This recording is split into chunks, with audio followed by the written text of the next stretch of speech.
പ്രിയപ്പെട്ട വിദ്യാർത്ഥികളെ, ഇന്നത്തെ വീഡിയോയിൽ നമ്മൾ ഡിസ്കസ് ചെയ്യാൻ പോകുന്നത് പ്രധാനപ്പെട്ട ജിയോഗ്രഫി ചോദ്യങ്ങളാണ്. പുതിയ SCERT അടിസ്ഥാനമാക്കിയിട്ടാണ് നമ്മൾ ഈ ചോദ്യങ്ങളൊക്കെ തയ്യാറാക്കിയിട്ടുള്ളത്.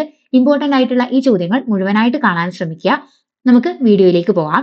വലനം എന്ന പ്രക്രിയയിലൂടെ രൂപപ്പെട്ട മടക്കുപർവ്വതങ്ങൾ ഏതൊക്കെ? വലനം എന്ന പ്രക്രിയയിലൂടെ രൂപപ്പെട്ട മടക്കുപർവ്വതങ്ങളാണ് ഹിമാലയവും ആൽപ്സും. ഹിമാലയ പർവ്വതത്തെ പാമിർ പർവ്വതക്കെട്ടുമായി ബന്ധിപ്പിക്കുന്ന പർവ്വതനിര ഏതാണെന്ന് ചോദിച്ചാൽ ഉത്തരം കാരക്കോറം നിരകളാണ്.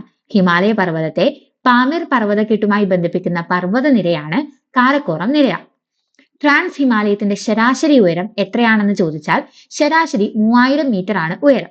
ട്രാൻസ് ഹിമാലയത്തിന്റെ ശരാശരി ഉയരം 3000 മീറ്റർ ആണ്. ഏകദേശം 40 കിലോമീറ്റർ വീതിയും 965 കിലോമീറ്റർ നീളവും ഇതിനുണ്ട്. ഏകദേശം 40 കിലോമീറ്റർ വീതിയും 965 കിലോമീറ്റർ നീളവും ഉണ്ട്. ഔട്ടർ ഹിമാലയം എന്നറിയപ്പെടുന്ന മേഖല ഏതാണ്? ഔട്ടർ ഹിമാലയം എന്നറിയപ്പെടുന്ന മേഖല സിവാലിക് ആണ്. സിവാലിക്കിന് വടക്കായി സമുദ്രനിരപ്പിൽ നിന്ന് 3500 മീറ്റർ മുതൽ 4500 മീറ്റർ വരെ ശരാശരി ഉയരമുള്ള പർവ്വതനിര ഏതാണെന്ന് ചോദിച്ചാൽ ഹിമാചൽ ആണ്. സിവാലിക്കിന് വടക്കായിട്ട് സമുദ്രനിരപ്പിൽ നിന്ന് 3500 മീറ്റർ മുതൽ 4500 മീറ്റർ വരെ ശരാശരി ഉയരമുള്ള പർവ്വതനിര ഏതാണെന്ന് ചോദിച്ചാൽ ഹിമാലയമാണ്, ഹിമാചലാണ്. ലെസ്സർ ഹിമാലയം എന്നറിയപ്പെടുന്ന പർവ്വതനിര ഏതാണ്? ഉത്തരം ഹിമാചൽ ആണ്. ഔട്ടർ ഹിമാലയം അത് സിവാലിക് ആണെങ്കിൽ ലെസ്സർ ഹിമാലയം അത് ഹിമാചൽ ആണ്. ഗ്രേറ്റർ ഹിമാലയം, ഇന്നർ ഹിമാലയം എന്നീ പേരുകളിൽ കൂടി അറിയപ്പെടുന്ന പർവ്വതനിര ഏതാണ്? ഉത്തരം ഹിമാദ്രിയാണ്. ഗ്രേറ്റർ ഹിമാലയം, ഇന്നർ ഹിമാലയം എന്നീ പേരുകളിൽ കൂടി അറിയപ്പെടുന്നത്. ശിലാമണ്ഡലത്തിന് താഴെ ഉയർന്ന താപത്താൽ ശിലകൾ ഉരുകി അർദ്ധദ്രാവകാവസ്ഥയിൽ നിലകൊള്ളുന്ന ഭാഗം ഏതാണെന്ന് ചോദിച്ചാൽ അസ്തനോസ്ഫിയർ ആണ്. ശിലാമണ്ഡലത്തിന് താഴെ ഉയർന്ന താപത്താൽ ഉരുകി അർദ്ധദ്രാവകാവസ്ഥയിൽ നിലകൊള്ളുന്ന ഭാഗം അസ്തനോസ്ഫിയർ ആണ്. മടക്കുപർവ്വതങ്ങൾ രൂപപ്പെടുന്നത് ഏത് സീമകളിലാണെന്ന് ചോദിച്ചാൽ ഉത്തരം സംയോജക സീമകളിലാണ് മടക്കുപർവ്വതങ്ങൾ രൂപപ്പെടുന്നത്.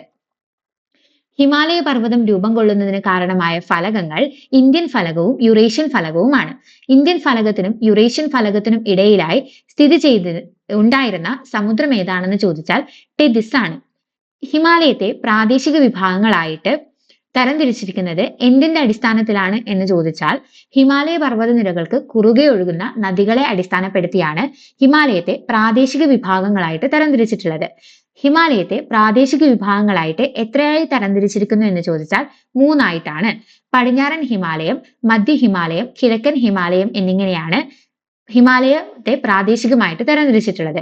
പടിഞ്ഞാറൻ ഹിമാലയത്തെ വേർതിരിക്കുന്ന നദികൾ ഏതൊക്കെയെന്ന് ചോദിച്ചാൽ സിന്ധുവും കാളിയാണ്. അപ്പൊ നമ്മൾ പറഞ്ഞു ഹിമാലയത്തെ പ്രാദേശിക വിഭാഗങ്ങളായിട്ട് തരംതിരിച്ചിട്ടുള്ളത് അവയ്ക്കിടയിലൂടെ ഒഴുകുന്ന നദികളെ അടിസ്ഥാനപ്പെടുത്തിയിട്ടാണ്.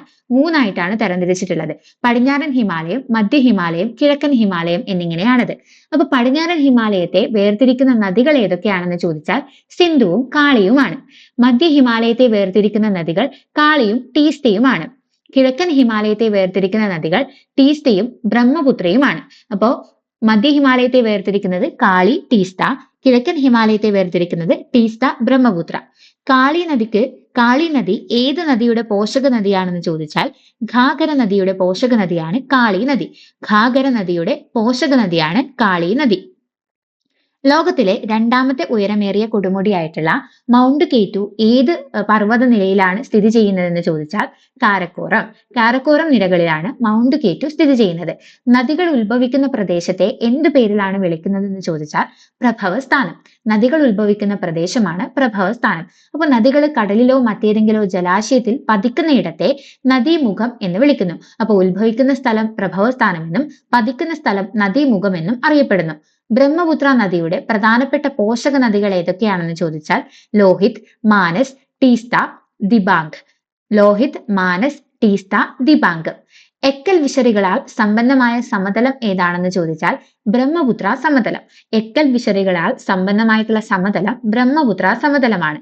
എന്താണ് എക്കൽ വിശറികൾ എന്ന് ചോദിച്ചാൽ നദികൾ സമതലത്തിലേക്ക് പ്രവേശിക്കുന്ന ചോദിച്ചാൽ ബങ്കർ എന്ന പേരിലാണ് പഴയ എക്കൽ നിക്ഷേപങ്ങൾ അറിയപ്പെടുന്നത്. പുതിയ എക്കൽ നിക്ഷേപങ്ങളാണ് ഗാദർ എന്ന പേരിൽ അറിയപ്പെടുന്നത്.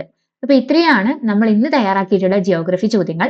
കൂടുതൽ ചോദ്യങ്ങൾ നിങ്ങൾക്ക് ആവശ്യമാണെങ്കിൽ തീർച്ചയായിട്ടും കമന്റ് ചെയ്യുക. വീഡിയോ ഇഷ്ടപ്പെട്ടാൽ ചാനൽ സബ്സ്ക്രൈബ് ചെയ്യാൻ മറക്കരുത്. നമുക്ക് അടുത്ത വീഡിയോയിൽ കാണാം. ബൈ.